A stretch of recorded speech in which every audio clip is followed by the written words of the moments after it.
During World War II, it has been estimated that between 19,500 and 50,000 members of the Imperial Japanese military surrendered to Allied combatants prior to the end of the Pacific War in August 1945. Soviet troops seized and imprisoned more than 500,000 Japanese troops and civilians in China and other places. The number of Japanese soldiers, sailors, marines, and airmen who surrendered was limited by the Japanese military indoctrinating its personnel to fight to the death. Allied combat personnel often being unwilling to take prisoners, and many Japanese soldiers believing that those who surrendered would be killed by the captors. Western Allied governments and senior military commanders directed that Japanese POWs be treated in accordance with relevant international conventions. In practice, though, many Allied soldiers were unwilling to accept the surrender of Japanese troops due to a combination of racist attitudes and reports of atrocities conducted against Allied troops. A campaign launched in 1944 to encourage prisoner-taking was partially successful, and the number of prisoners taken increased significantly in the last year of the war. Japanese POWs often believed that by surrendering they had broken all ties with Japan, and many provided military intelligence to the Allies. The prisoners taken by the Western Allies were held in generally good conditions in camps located in Australia, New Zealand, India and the United States. Those taken by the Soviet Union were treated harshly in work camps located in Siberia. Following the war, the prisoners were repatriated to Japan, though the United States and Britain retained thousands until 1946 and 1947 respectively, and the Soviet Union continued to hold hundreds of thousands of Japanese POWs until the early 1950s. Some were not returned from Siberia until the late 1990s. Japanese attitudes to surrender. During the 1920s and 1930s, the Imperial Japanese Army adopted an ethos which required soldiers to fight to the death rather than surrender. This policy reflected the practices of Japanese warfare in the pre-modern era. During the Meiji period, the Japanese government adopted Western policies towards POWs, and few of the Japanese personnel who surrendered in the Russo-Japanese War were punished at the end of the war. Prisoners captured by Japanese forces during this and the First Sino-Japanese War and World War I were also treated in accordance with international standards. Attitudes towards surrender hardened after World War I. While Japan signed the 1929 Geneva Convention covering treatment of POWs, it did not ratify the agreement, claiming that surrender was contrary to the beliefs of Japanese soldiers. This attitude was reinforced by the indoctrination of young people. The Japanese military's attitude towards surrender was institutionalized in the 1941 Code of Battlefield Conduct, which was issued to all Japanese soldiers. This document sought to establish standards of behavior for Japanese troops and improve discipline and morale within the army, and included a prohibition against being taken prisoner. The Japanese government accompanied the Senshinkan's implementation with a propaganda campaign which celebrated people who had fought to the death, rather than surrender during Japan's wars. While the Imperial Japanese Navy did not issue a document equivalent to the Senshinkan, naval personnel were expected to exhibit similar behavior and not surrender. Most Japanese military personnel were told that they would be killed or tortured by the Allies if they were taken prisoner. The Army's field service regulations were also modified in 1940 to replace a provision which stated that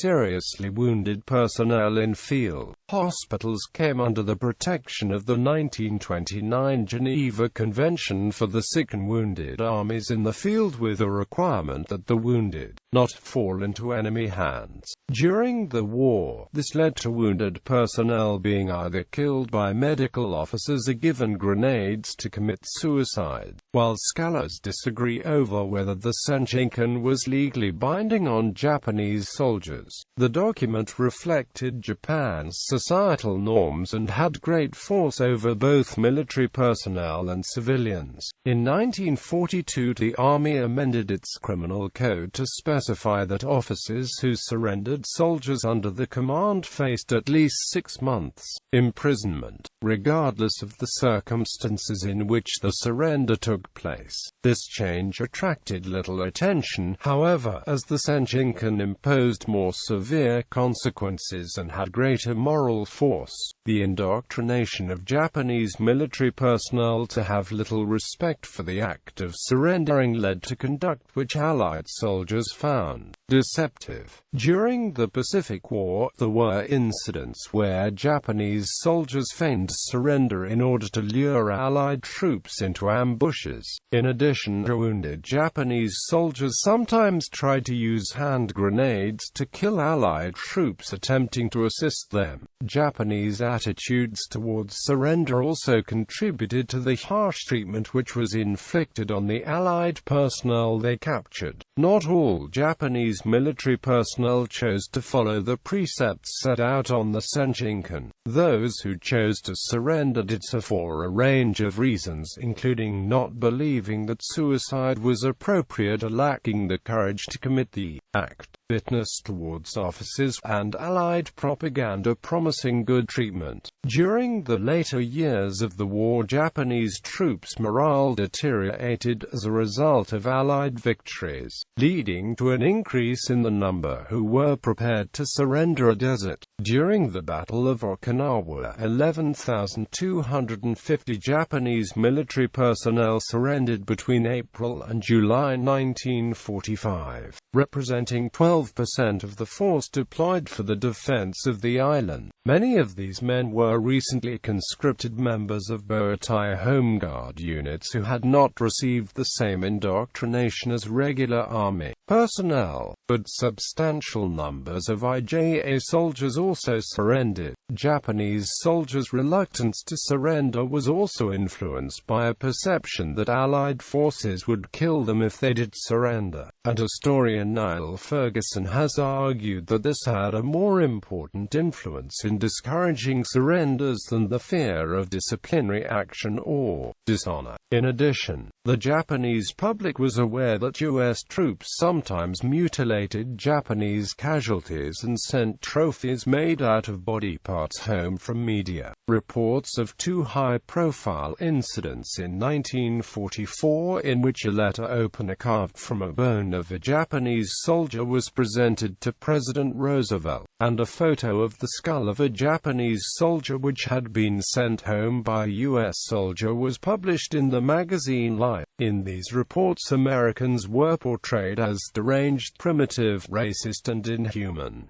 Hart in Japan's War, The Great Pacific Conflict, argues that the Allied practice of taking bones from Japanese corpses home as souvenirs was exploited by Japanese propaganda very effectively, and contributed to a preference to death over surrender and occupation, shown, for example, in the mass civilian suicides on Saipan and Okinawa after the Allied landings. The causes of the phenomenon that Japanese often continued to fight even in hopeless situations has been traced to a combination of Shinto, Meshi-hoko, and Bushido.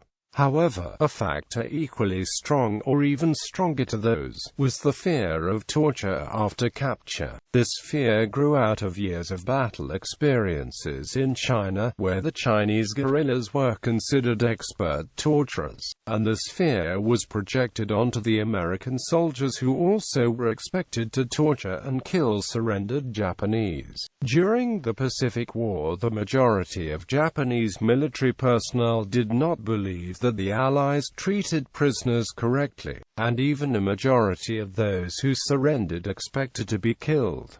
Allied attitudes The Western Allies sought to treat captured Japanese in accordance with the international agreements which governed the treatment of POWs. Shortly after the outbreak of Pacific War in December 1941, the British and United States governments transmitted a message to the Japanese government through Swiss intermediaries asking if Japan would abide by the 1929 Geneva Convention. The Japanese government responded stating that while it had not signed the convention, Japan would treat POWs in accordance with its terms. In effect, though, Japan had willfully ignored the convention's requirements. While the Western Allies notified the Japanese government of the identities of Japanese POWs in accordance with the Geneva Convention's requirements, this information was not passed on to the families of the captured men, as the Japanese government wished to maintain that none of its soldiers had been taken prisoner. Allied combatants were reluctant to take Japanese prisoners at the start of the Pacific War. During the first 2 years following the U.S. entry into the war, U.S. combatants were generally unwilling to accept the surrender of Japanese soldiers due to a combination of racist attitudes and anger at Japan's atrocities committed against U.S. and Allied nationals and its widespread mistreatment. A summary execution of Allied prisoners of war. Australian soldiers were also reluctant to take Japanese prisoners for similar reasons.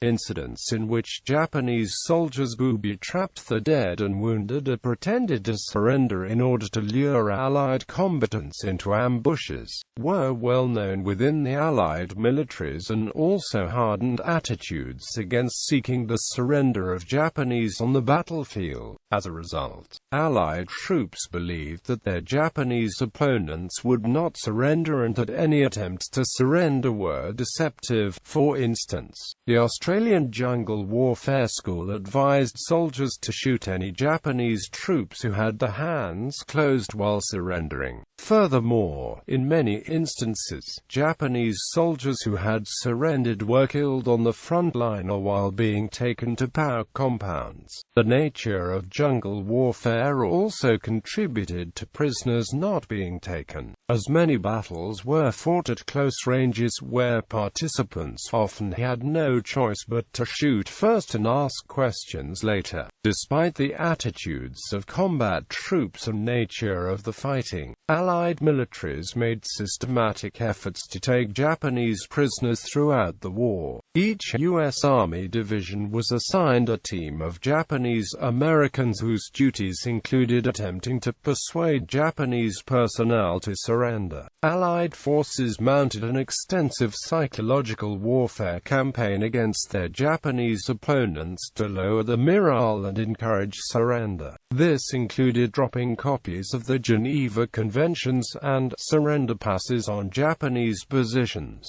This campaign was undermined by Allied troops' reluctance to take prisoners, however. As a result, from May 1944, senior U.S. Army commanders authorized and endorsed educational programs which aimed to change the attitudes of frontline troops. These programs highlighted the intelligence which could be gained from Japanese POWs, the need to honor surrender leaflets, and the benefits which could be gained by encouraging Japanese forces to not fight to the last man. The programs were partially successful and contributed to U.S. troops taking more prisoners. In addition, soldiers who witnessed Japanese troops surrender were more willing to take prisoners themselves. Survivors of ships sunk by Allied submarines frequently refused to surrender, and many of the prisoners who were captured by submariners were taken by force. U.S. Navy submarines were occasionally ordered to obtain prisoners for intelligence purposes, and formed special teams of personnel for this purpose. Overall, however, Allied submariners usually did not attempt to take prisoners, and the number of Japanese personnel they captured was relatively small. The submarines which took prisoners normally did so towards the end of the patrols so that they did not have to be guarded for a long time. Allied forces continued to kill many Japanese personnel who were attempting to surrender throughout the war. It is likely that more Japanese soldiers would have surrendered if they had not believed that they would be killed by the Allies while trying to do so. Fear of being killed after surrendering was one of the main factors which influenced Japanese troops to fight to the death, and a wartime U.S. Office of Wartime Information report stated that it may have been more important than fear of disgrace and a desire to die for Japan. Instances of Japanese personnel being killed while attempting to surrender are not well documented, though anecdotal accounts provide evidence that this occurred. Prisoners taken during the war. Estimates of the numbers of Japanese personnel taken prisoner during the Pacific War differ. Japanese historian Ikuhiko Hata states that up to 50,000 Japanese became POWs before Japan's surrender. The Japanese government's Wartime POW Information Bureau believed that 42,543 Japanese surrendered during the war, a figure also used by Niall Ferguson, who states that it refers to prisoners taken by United States and Australian forces. Ulrich Strauss states that about 35,000 were captured by Western Allied and Chinese forces, and Robert C. Doyle gives a figure of 38,666 Japanese POWs in captivity in camps run by the Western Allies at the end of the war. Alison B. Gilmore has also calculated that Allied forces in the Southwest Pacific area alone captured at least 19,500 Japanese. The Japanese forces in China were mainly on the offensive and suffered relatively few casualties. Few Japanese soldiers surrendered to Chinese forces prior to August 1945.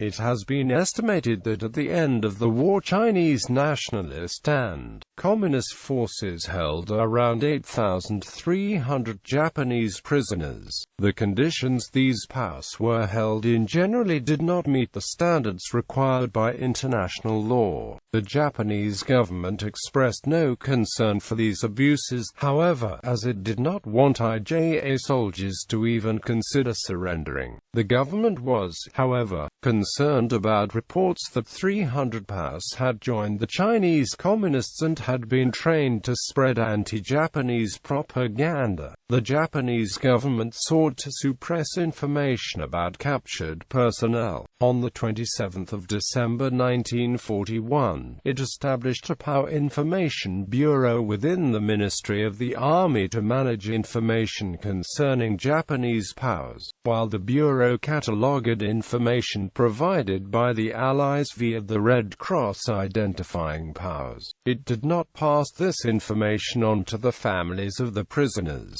When individuals wrote to the Bureau to inquire if the relative had been taken prisoner, it appears that the Bureau provided a reply which neither confirmed or denied whether the man was a prisoner, although the Bureau's role included facilitating mail between POWs and the families. This was not carried out as the families were not notified and few POWs wrote home. The lack of communication with the families increased the POWs' feelings of being cut off from Japanese society. Intelligence gathered from Japanese POWs. The Allies gained considerable quantities of intelligence from Japanese POWs, because they had been indoctrinated to believe that by surrendering they had broken all ties with Japan. Many captured personnel provided their interrogators with information on the Japanese military. Australian and U.S. troops and senior officers commonly believed that captured Japanese troops were very unlikely to divulge any information of military value, leading to them having little motivation to take prisoners. This view proved incorrect, however, as many Japanese POWs provided valuable intelligence during interrogations. Few Japanese were aware of the Geneva Convention and the rights it gave prisoners to not respond to questioning. Moreover, the POWs felt that by surrendering they had lost all the rights. The prisoners appreciated the opportunity to converse with Japanese-speaking Americans and felt that the food, clothing and medical treatment they were provided with meant that they owed favors to the captors.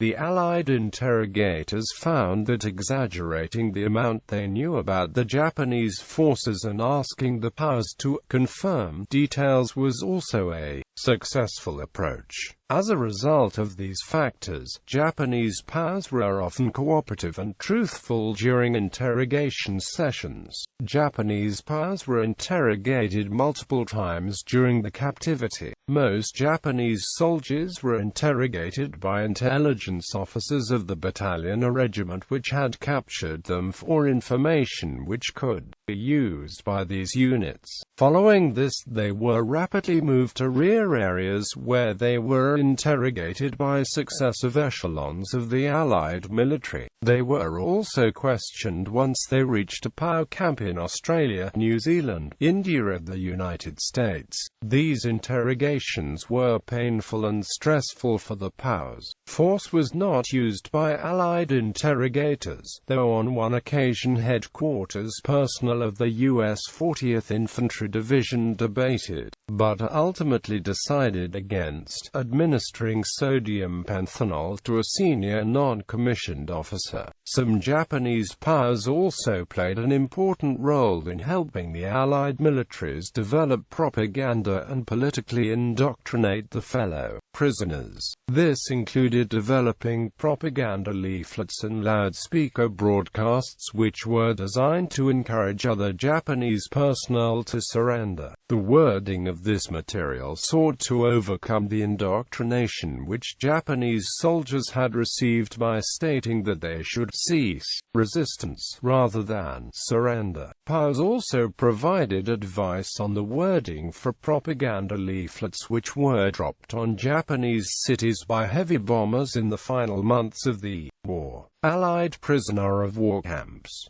Japanese POWs held in Allied prisoner of war camps were treated in accordance with the Geneva Convention. By 1943, the Allied governments were aware that personnel who had been captured by the Japanese military were being held in harsh conditions. In an attempt to win better treatment for their POWs, the Allies made extensive efforts to notify the Japanese government of the good conditions in Allied POW camps. This was not successful, however, as the Japanese government refused to recognize the existence of captured Japanese military personnel. Nevertheless, Japanese POWs in Allied camps continued to be treated in accordance with the Geneva Conventions until the end of the war. Most Japanese captured by U.S. forces after September 1942 were turned over to Australia and New Zealand for internment. The United States provided these countries with aid through the Lend-Lease program to cover the costs of maintaining the prisoners,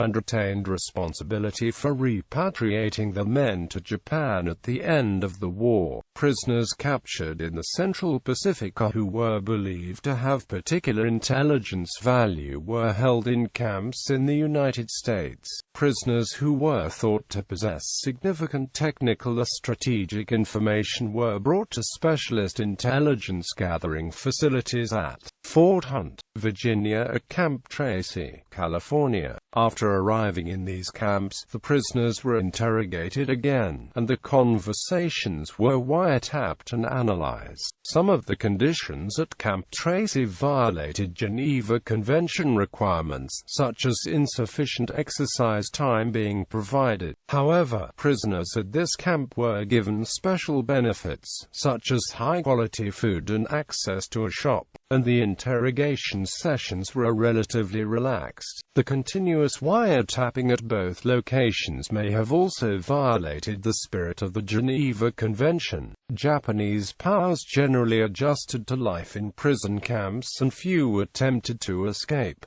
There were several incidents at POW camps, however. On the 25th of February 1943, POWs at the Featherston prisoner of war camp in New Zealand staged a strike after being ordered to work. The protest turned violent when the camp's deputy commander shot one of the protest's leaders. The POWs then attacked the other guards, who opened fire and killed 48 prisoners and wounded another 74. Conditions at the camp were subsequently improved, leading to good relations between the Japanese and the New Zealand Guards for the remainder of the war. More seriously, on the 5th of August 1944, Japanese POWs in a camp near Cowra, Australia attempted to escape. During the fighting between the POWs and the Guards, 257 Japanese and 4 Australians were killed. Other confrontations between Japanese POWs and the Guards occurred at Camp McCoy in Wisconsin during May 1944, as well as a camp in Bikaner, India, during 1945. These did not result in any fatalities.